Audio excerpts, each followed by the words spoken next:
శాసన మండలికి సంబంధించి ఆల్రెడీ ఒక పక్కన కౌంటింగ్ జరుగుతోంది. 3 గ్రాడ్యుయేట్, ఒక టీచర్ ఎమ్మెల్సీకి సంబంధించి ఆంధ్రప్రదేశ్లో అట్ ద సేమ్ టైం 5గురికి సంబంధించిన పదవీ కాలాలు అటు తెలంగాణలో కానీ ఇటు ఆంధ్రాలో కానీ ఇవాళతో పూర్తి కాబోతున్నాయి. ఆంధ్రప్రదేశ్లో ఇట్లా పూర్తయ్యేటటువంటి వాళ్ళకి సంబంధించినటువంటి గెజిట్ని రిలీజ్ చేశారు.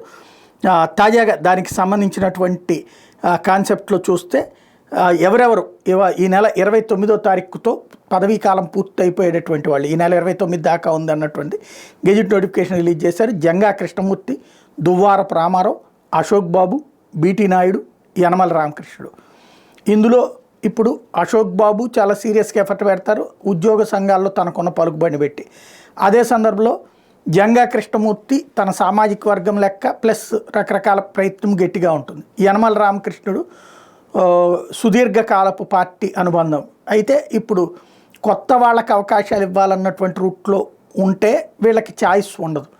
లేదు అనుకుంటే కనుక వీళ్ళకి ఛాయిస్ ఉంటుంది. ఏం జరుగుతుందో చూడాలి.